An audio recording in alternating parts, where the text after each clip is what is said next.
I've always wrestled with faith, not in a loud, rebellious way, but in quiet moments when no one's watching. It's strange how asking questions about God can make people uncomfortable, as if doubt somehow disqualifies you from belief. But for me, doubt has never been the enemy of faith. In fact, it's been the reason I've held on to it at all. There was a time I thought believing in God meant never questioning anything. That real faith was about certainty, about knowing without hesitation. But the more I tried to pretend I was sure of everything, the more hollow it all felt. I started to realize that blind faith, faith that refuses to be examined, can actually lead to something far more dangerous than doubt hypocrisy. I've met people who go to church every Sunday, post Bible verses online, and then treat others with cruelty or arrogance. They claim to follow God, but their lives reflect none of His teachings. That's when it hit me. Maybe blind faith isn't faith at all. Maybe real belief isn't about shutting your eyes and just obeying. It's about wrestling, questioning, and choosing to trust even when it's hard. I remember watching an interview where someone said, "Doubt is the ants in the pants of faith. It keeps it awake and moving." That stuck with me. Because honest doubt doesn't kill faith, it keeps it alive. It forces you to dig deeper, to strip away the shallow answers and really confront what you believe and why. And in those uncomfortable moments, that's where something real can grow. I've asked tough questions about suffering, injustice, the silence of God in moments when He feels most needed. And I've found that God isn't intimidated by my questions. In fact, I think He welcomes them. What kind of God would create curious, thinking beings and then punish them for asking why? Some people act like questioning your faith is the same as betraying it. But I think that's just fear talking. Fear that if you ask the wrong question, the whole thing might collapse. But if faith is true, if God is real, then He's strong enough to withstand any question I throw at Him. And if He's not, then maybe I was believing in the wrong thing to begin with. There's a kind of freedom that comes with admitting you don't have all the answers. It takes courage to say, "I don't know," especially in a world where everyone wants to appear certain. But real faith doesn't need to pretend. Real faith has room for mystery, for tension, for unresolved questions. I've also noticed how some people use religion as a weapon. They hide behind Scripture to justify hate or control, never pausing to wonder if they're misrepresenting the very God they claim to serve. That's the danger of blind faith. It doesn't think, it just reacts. And when people stop thinking, they can be led anywhere, even into darkness, all while thinking they're walking in the light. But honest doubt? That's different. Honest doubt keeps you awake. It keeps you humble. It reminds you that you don't own the truth. You're just seeking it. It makes your faith deeper, not shallower. And it forces you to live what you believe, not just say it. I don't want a faith that's built on fear of asking the wrong thing. I want one built on truth, even if the truth takes time to find. I want to believe not because I was told to, but because I've looked into the void, asked the hard questions, and still found a reason to hope. Sometimes I envy people who seem so sure, the ones who speak with total certainty, as if they've got a direct line to the divine. But then I think, maybe they're just better at hiding their questions. Or maybe they haven't asked them yet. Either way, I've learned to stop comparing my journey to theirs. Faith isn't a performance. It's personal. And sometimes the strongest faith looks like a quiet whisper, not a loud proclamation. What I've discovered is that doubt isn't the opposite of faith. Apathy is. When you stop caring, when you stop seeking, when nothing matters, that's when faith dies. But as long as you're asking, reaching, aching for something real, there's life in that. There's belief in that. I still have questions.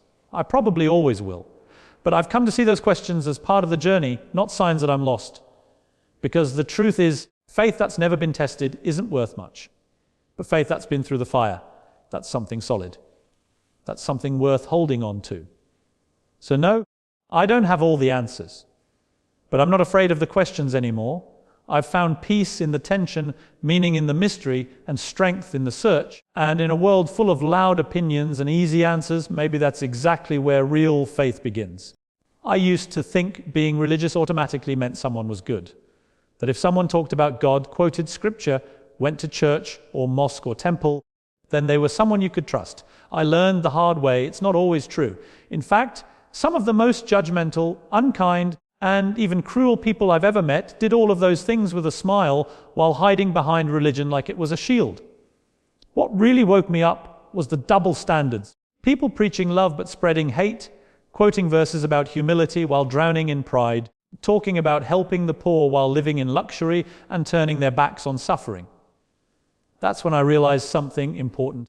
The louder someone screams about religion, the more you should watch how they live, not what they say. I'm not saying everyone who believes in God is a hypocrite. Far from it. I've seen genuine, quiet faith lived out in small, beautiful acts of kindness that never make the news. But those people don't seek attention. It's the ones who weaponize religion for power, for money, or for control that give belief a bad name. And they're the ones who often get the spotlight. Religious hypocrisy is dangerous because it confuses people who are searching. When someone truly wants to understand God and all they see are arrogant leaders, corrupt pastors, judgmental imams, or self-righteous influencers, they start to assume that's what God must be like. And they walk away not from God, but from the broken people who claim to represent Him. There was a moment I'll never forget. I saw someone post a video talking about grace, forgiveness, and compassion. But 2 hours later, they were tearing someone down in the comments section for not living right. It hit me hard. How easy it is to speak like a saint and act like a tyrant. And I began to understand why so many people say, I love God, but I can't stand religion.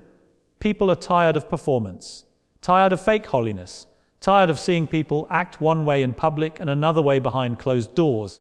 And honestly, I get it, because real faith isn't supposed to be a costume you put on for others.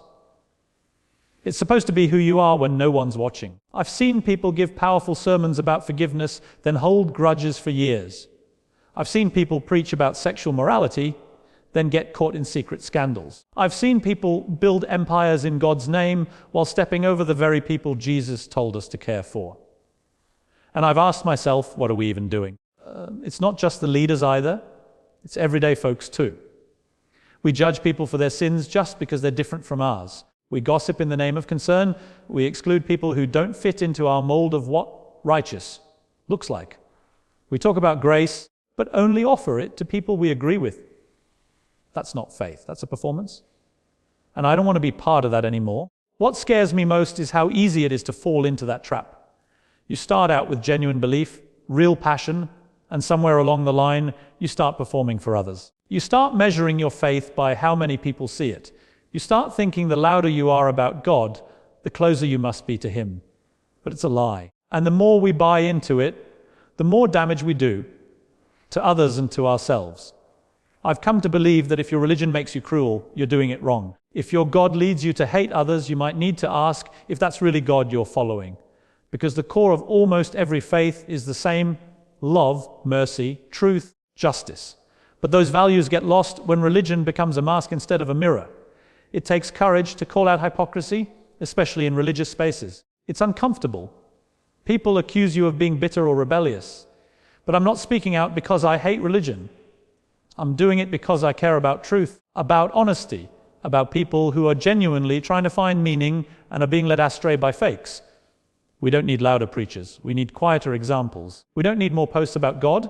We need more lives that reflect Him, not perfectly, not without flaws, but with integrity, humility, and compassion. I still believe in God. I still believe in faith. But I no longer believe in blindly following anyone just because they wear the right robe, say the right words, or have the right title. If someone claims to represent God, the first thing I check now is how they treat people, especially the ones with nothing to offer them in return. The truth is, religious hypocrisy isn't just a problem for institutions. It's a personal challenge for all of us. Am I living what I claim to believe? Am I more focused on appearances than on truth? Am I offering grace as freely as I've received it? I've stopped looking for perfect leaders and started looking for honest ones. People who admit their failures. People who walk humbly. People who love without an agenda. Because if God is real, and I believe He is, then He's not impressed by our show. He's looking at our hearts. So no, I won't pretend anymore. I won't follow fake righteousness or play religious games. I want the real thing, even if it's messy, even if it means standing alone. Because at the end of the day, I'd rather be honest in my struggle than fake in my faith. And I think God would too. There was a time I wondered if God had simply become irrelevant. Not because I stopped believing entirely, but because the world I was living in seemed to be moving in the opposite direction. Science was answering questions religion used to own. Technology was solving problems prayer used to be the first resort for.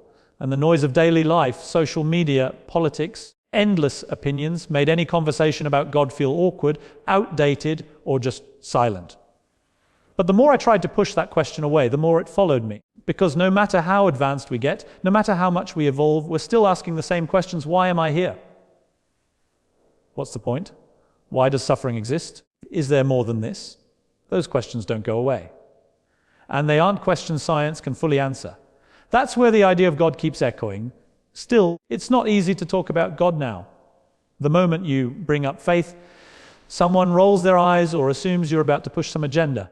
Religion has been used to justify so many wrongs that even the mention of God makes people defensive. And honestly, I get it. We've seen too many people preach God and live like tyrants. We've watched churches get caught in scandals, spiritual leaders abuse their influence, and wars break out in the name of religion. So yeah, God has a PR problem, but is that God's fault or ours? See, I think the problem isn't whether God is relevant. The real issue is whether we've lost touch with what God was supposed to mean in the first place. For so many people, God has become a concept boxed into tradition, a figure tied to rituals, rules, and routines. But what if God was never supposed to be just a Sunday idea? What if he's not outdated, but misrepresented? We've tried to shrink God down to something manageable, a moral referee, a cosmic genie, a checklist to follow so we feel like good people. But that version of God doesn't stand a chance in the real world. That kind of God disappears in tragedy, crumbles under questions, and feels irrelevant when life gets real. But the God I'm starting to rediscover, the one I think we've lost sight of, isn't afraid of hard questions. He doesn't live in a building or require perfect behavior before listening. He's present in the silence, in the chaos, in the moments we break down, in the moments we rise. He's not threatened by our doubts or offended by our modernity. He meets us right where we are. The truth is, we've replaced God with 1,000 distractions. We scroll for meaning, swipe for connection, and chase validation in likes and followers. But underneath all that, we're still aching for something real, something steady, something that doesn't collapse when the world does. That's where God still speaks if we're willing to listen. I've had moments, quiet ones, when I was overwhelmed, anxious, unsure of my future, and no amount of logic or planning could fix it. And it was in those raw spaces that I felt something deeper than thought. A peace that didn't make sense, a strength that wasn't mine. I can't fully explain it, but it was real. And I know I'm not the only one who's felt that. The challenge is, we live in a world that values proof. Show me the evidence. Prove God exists. And I get that. I'm wired that way too. But some truths can't be measured with instruments. Love, purpose, beauty, hope, these are things we know deeply, not because we can touch them, but because we experience them. God, I believe, is like that. Maybe the reason God feels irrelevant today is because we've stopped asking real questions and started accepting shallow answers. We settle for motivational quotes instead of meaning. We numb ourselves with entertainment instead of engaging with eternity. But eventually all that noise fades and we're left with the same old ache. Who am I? Really? Is this all there is? I don't have all the answers. I'm still figuring it out. But I know that when I strip away the noise, the image, the opinions, I still feel that pull, that there's more, that I was made for more. And I believe that more points back to something bigger than me, something deeper, something eternal. God, to me, isn't about religion. He's about relationship, about truth that doesn't shift with culture, about love that isn't earned, about justice that isn't selective, about hope that outlasts headlines and hashtags. We can push God to the edges, try to redefine him or replace him, but the hunger for him never leaves. And maybe that's the point. God doesn't need to be trendy to be real, he just is. And when everything else fails, when the world gets louder, colder, more chaotic, he still whispers. So no, I don't think God is irrelevant. I think we are. We've become so distracted, so self-focused, that we've forgotten the very source of who we are. But the moment we pause, the moment we dare look beyond ourselves, God's still there, waiting, not to judge, but to restore, not to control, but to guide. In a modern world that keeps changing its truth, God remains a constant, not a relic of the past, but a presence for right now. And maybe, just maybe, what seems outdated is actually what we need most. Talking about faith in public feels like walking through a minefield. You never know when someone's going to accuse you of being too preachy, too political, too old-fashioned, or just plain out of touch. Somewhere along the way, faith became a private thing, something to keep behind closed doors, like a secret habit or a personal flaw. And I've wrestled with that. I really have. Because I was taught to keep it quiet, to keep it safe, and to never bring God into a room unless I was absolutely sure everyone would be okay with it. But here's the thing, we talk about everything else, our identities, politics, mental health, trauma, desires, fears, careers, ambitions. We put our whole lives on display, unfiltered, unapologetic, and yet when it comes to God, the one thing that gives my life meaning, I'm supposed to pretend that part of me doesn't exist. Why? Who decided that faith didn't belong in the public square? The irony is everyone believes in something. Some believe in science, some in justice. Some in love, freedom, nature, money, or even themselves. We all live out our beliefs every day. The question isn't whether faith should influence public life. It already does. The real question is why some beliefs are celebrated while others are silenced. I've seen how people react when faith enters the conversation. Some roll their eyes, waiting for a cliche. Some get defensive as if the mere mention of God is a threat. And I get that. Religion has hurt people. Faith has been misused, twisted, politicized. But just because it's been misrepresented doesn't mean it should disappear. We don't throw away truth just because liars have used it. What makes faith powerful isn't that it's loud, it's that it's real. It's personal. It's the part of me that shows up when everything else fails. It's what keeps me grounded when the world shakes. So why should I leave that part of me outside when I walk into the world? We need faith in the public square not to dominate, but to remind. To remind people that they're more than their followers, more than their failures, more than their past. Faith speaks to identity, to value, to purpose. It brings a different kind of clarity in a world addicted to noise and performance. I'm not saying we need more people shouting scriptures on street corners or turning every conversation into a sermon. I'm saying we need more people who live their faith openly, with kindness, consistency, and courage. People who aren't afraid to say, this is what I believe, not to force others to agree, but to offer something deeper in a world of surface-level conversations. Faith isn't about being right. It's about being real. It's about saying, I don't have all the answers, but I've found something that anchors me. And when someone lives like that, when their actions reflect grace, mercy, strength, and humility, it opens doors. It makes people curious. Not about religion, but about hope. I've watched the public space become more hostile to faith, more suspicious. And while I understand the reasons, I refuse to let fear keep me silent. I don't need everyone to agree with me. I just want to live authentically. If I believe in something eternal, how can I pretend like it doesn't shape how I think, how I love, how I speak? Some of the most powerful voices in history didn't leave their faith at the door. They brought it into the conversation. Martin Luther King Jr. didn't just fight for justice, his faith fueled his fight. Mother Teresa didn't just help the poor, her faith drew her to them. Faith, when it's real, moves people. And when it's lived with integrity, it challenges systems, inspires change, and creates unity where there once was division. But for that to happen, we have to stop apologizing for believing in something bigger than ourselves. We have to stop letting faith be hijacked by politics or diluted by popularity. We need to bring it back, not with force, but with humility. Not to dominate, but to illuminate. And we have to remember that public doesn't always mean platform. Sometimes it's as simple as a conversation, a decision, a way of treating someone who doesn't look or think like you. It's in our choices, our reactions, our consistency. Living your faith publicly isn't about arguing online or quoting verses to prove a point. It's about embodying what you believe, even when no one's clapping. Yes, there's risk. People might mock you. They might misinterpret you. You might lose followers, friends, or even opportunities. But what's the point of a belief you can only hold when it's comfortable? Faith isn't meant to be hidden. It's meant to be lived. I've come to a place where I don't need approval to believe. I don't need agreement to speak. I'm not trying to be a preacher or a saint. I'm just someone who refuses to edit out the part of me that matters most. The part that keeps me grounded, gives me direction, and reminds me of what truly matters when everything else fades. So I won't hide it. I won't shrink it. My faith is not just part of my life. It's the lens I see it through. And if that makes some people uncomfortable, I'm okay with that. Because at the end of the day, the public square is just people, and I want to show up as my whole self, faith and all,